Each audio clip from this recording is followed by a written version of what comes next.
Good morning, sir, and my dear friends. Sir, just a small disclaimer. This presentation is for study purposes and not for recommending stocks. Okay, good. A demerger is a corporate restructuring process where a company splits into two or more separate entities. The new companies created often take over different segments of the original business. A Mhm. demerger doesn't involve selling the business, but rather creating separate units from a parent company.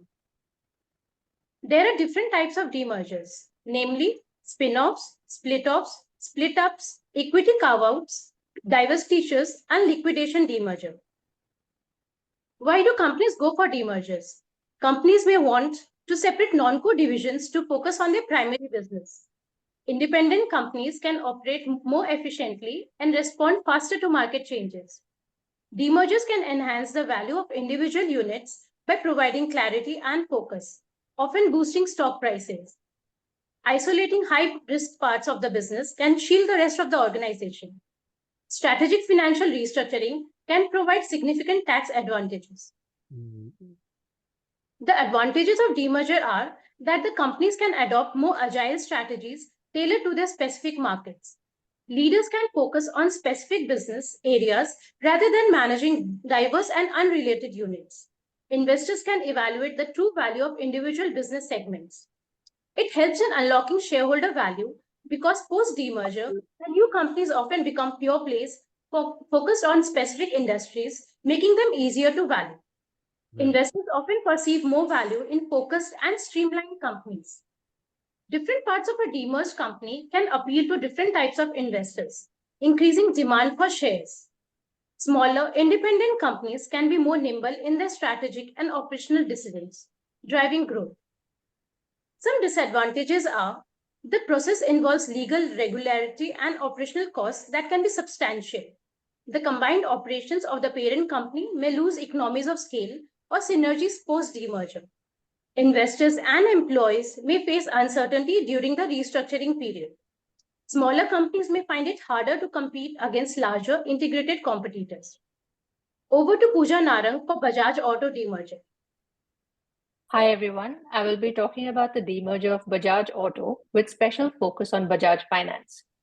Before the 2008 demerger, Bajaj Auto operated as a conglomerate with businesses in automobile manufacturing, which was its core focus, financial services, which included lending and insurance, and investments in wind energy, etc.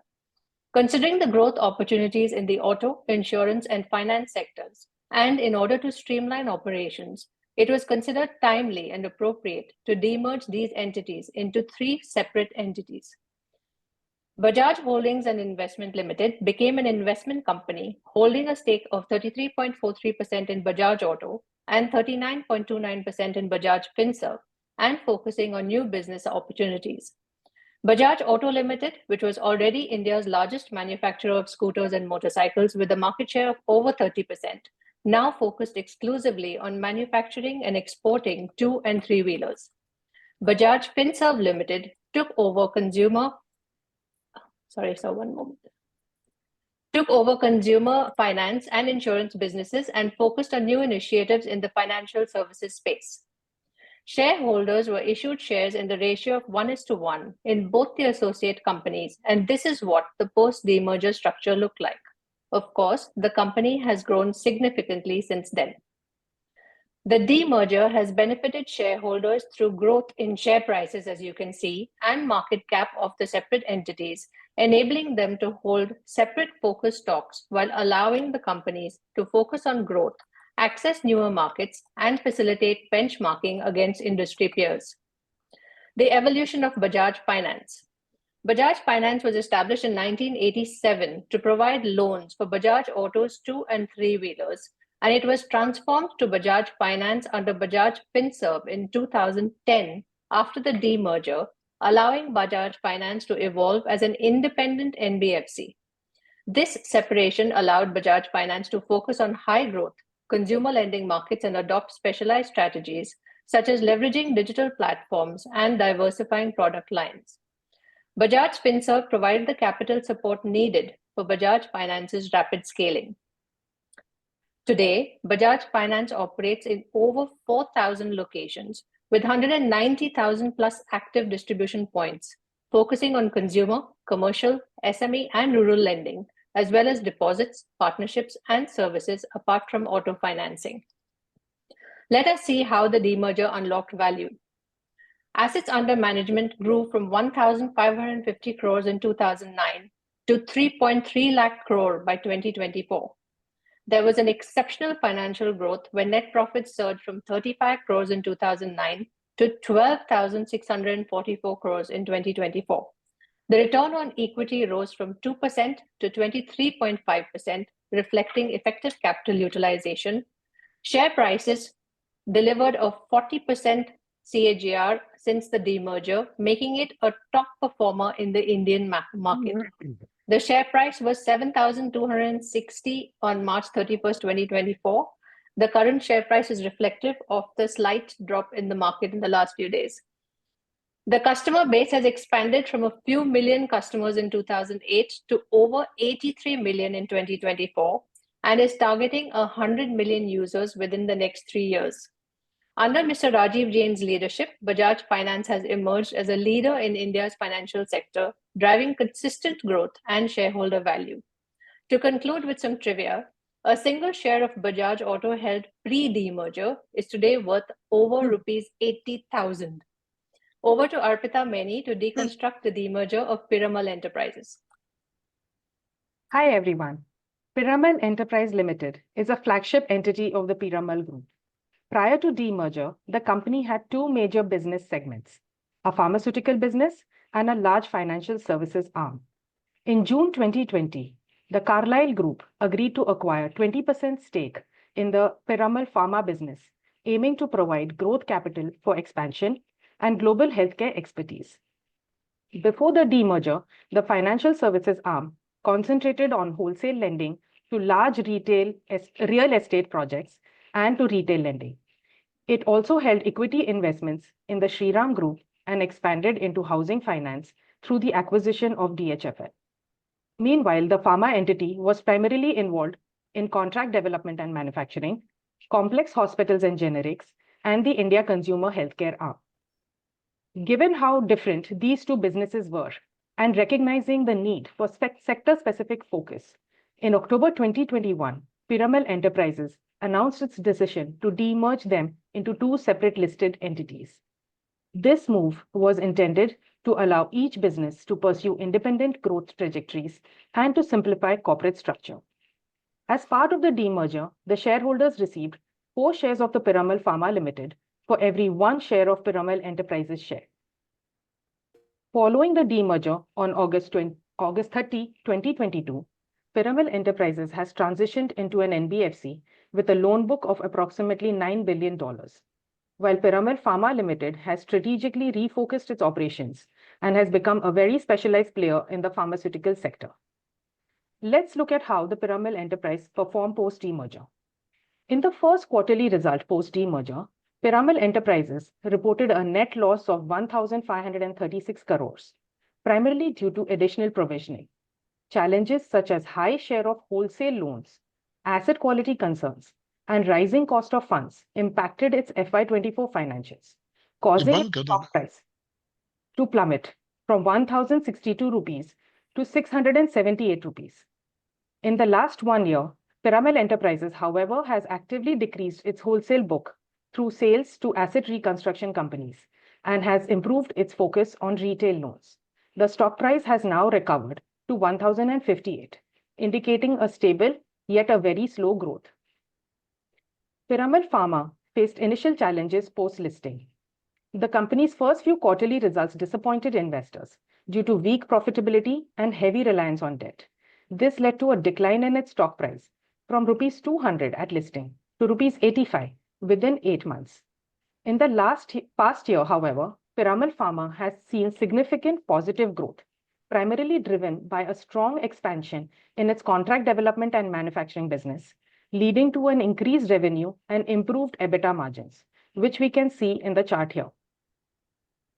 In conclusion, while the demerger aimed to unlock value, Piramal Enterprises initially fell short of expectations.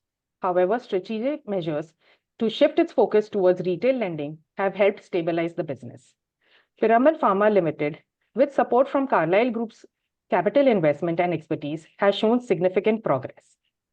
Now over to Kunti, who will take us through the story of Raymond.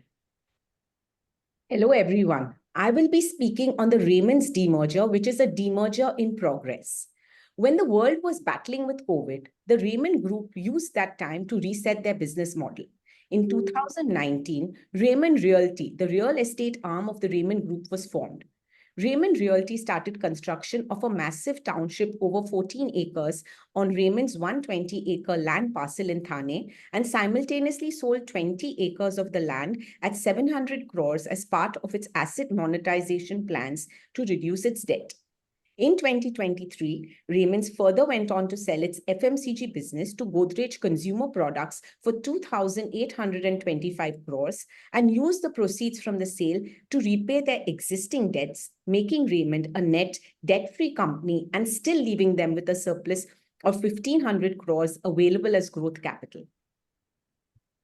Raymond's demerger scheme separated its businesses into three companies: Raymond Lifestyle, Raymond Realty, and the existing Raymond Limited. The shares of Raymond Lifestyle were listed on 5th September 2024. Raymond Limited shareholders received 4 equity shares of Raymond Lifestyle for every 5 shares of Raymond Limited. While the Raymond shares were valued at 1562 rupees, they were listed at 3000 rupees. However, the shares are now trading at 2,000 rupees due to various factors, including profit booking. Raymond Realty is yet to be listed. The rationale for restructuring was to position the lifestyle business as an independent branded business with a focused strategy and specialization for sustainable growth and profitability, and as India's key player in India's wedding and ceremonial market with brands such as Ethnics. Favorable macroeconomic indicators, conviction in India's growth story, and growing preference for quality branded products made this a promising space to be in. Raymond Realty is yet to be listed. The business model of this company is to focus on the premium and luxury segment where the money and the real margins are, but at the same time to construct affordable housing in the aspirational segment where the strategy is to build and sell fast to get a better ROCE. The company is land rich and treats land as a raw material and not an investment. Currently, the company is not valued as much as its real estate peers, but that is likely to change post the demerger. The existing Raymond Limited, post the demerger of the real estate arm, will then continue with the business of engineering, having 3 verticals: tools and hardware, auto and EV components, and aerospace and defense.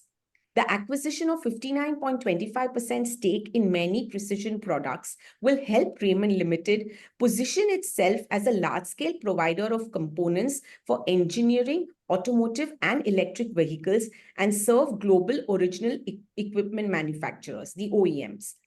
Over the past few years, the management team at Raymond has scripted a sharp turnaround in the overall business. As per available data, Raymond's share price has increased by 738% in the last 3 years, providing the investors with multi-bagger returns. The journey ahead for Raymond is to continue to create consistent value for its shareholders. Over to Pooja Bharej now, who will give insights on the proposed ITC demerger. ITC, established in 1910, initially focused on cigarettes and packaging. In 1975, it entered luxury hospitality with the Chola Sheraton in Chennai.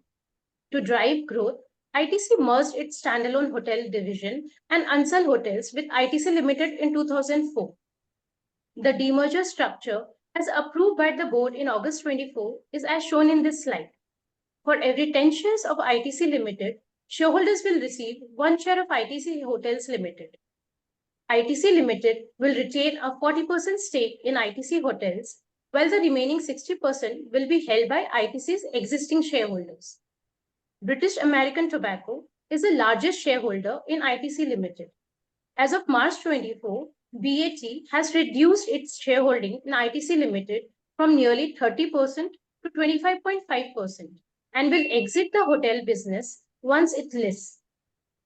The demerger was driven by the capital-intensive nature of the hospitality sector, which required long investment cycles, diverging from ITC's priorities in high-margin FMCG, agriculture, and cigarettes. Shareholders pushed for value unlocking by separating the slower-growing hotel business. This move enables ITC to focus on core segments while fostering focused growth and better capital allocation for the hospitality sector. This demerger completes a full circle journey for the hotel business, from being standalone to becoming part of ITC Limited and now spinning off again as an independent entity. With over 115 properties across 6 brands, including ITC Hotels Responsible Luxury and Mementos by ITC, the company is well positioned to attract strategic investors. India's growing tourism, rising disposable incomes, and government initiatives drive the hospitality sector's expansion, especially in Tier 2 and Tier 3 cities. The demerged ITC Hotels is poised to capitalize on these opportunities, much like Indian Hotels Company Limited. ITC is diversifying from traditional business of cigarettes to non-cigarettes, including FMCG, agri, paper, and hotels, to drive profitable growth. The non-cigarette business grew 2.5 times over the last 10 years. Between fiscal 2018 and 23, the overall revenue has increased 11%, while the revenue in the non-cigarette business rose 14%. The ROCE of the non-cigarette business improved from 11 to 22%. ITC has invested in 8 state-of-the-art manufacturing units across the country as part of its ITC Next strategy to build Make in India assets. These units, which have commenced recently, are in sectors ranging from FMCG, sustainable packaging to value-added agriculture. It plans to invest rupees 20,000 crore across various businesses in the medium term. I now request Kunti to present the Tata Motors demerger. Tata Motors is one of the companies I'm sure all our mams are familiar with.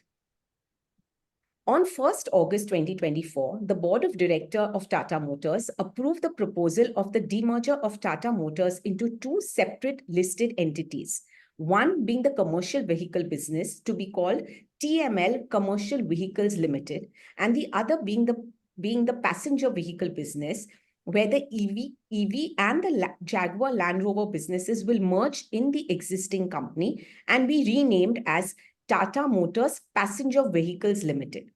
The shareholders of Tata Motors will be eligible for 1 share each of the commercial vehicle company and of the passenger vehicle company. The demerger of the commercial vehicle company and the merger of the passenger vehicle company will happen simultaneously on the appointed date, which is 1st July 2025. The asset ratio is expected to be 60-40. Over the past few years, both the commercial vehicle business and the passenger vehicle business have grown sizably. Since 2021, these businesses have been operating independently under their respective CEOs. The commercial vehicle and the passenger vehicle business have limited operational synergies. However, significant synergies can be achieved within the passenger vehicles, EV, and the Land Rover in areas of autonomous vehicle and vehicle software. The demerger allows each business to pursue their distinct strategies to deliver higher growth with greater agility while reinforcing accountability. The demerger further aims to create enhanced value for shareholders, employees, and customers by aligning resources and goals more efficiently. The move aligns with Tata Motors' strategy to strengthen its leadership in both segments, as each entity will have the agility to address market challenges and opportunities independently. Both segments, commercial and passenger, move at different velocities. The commercial vehicle segment is dependent on the industrial side and how logistics play out over a longer period of time.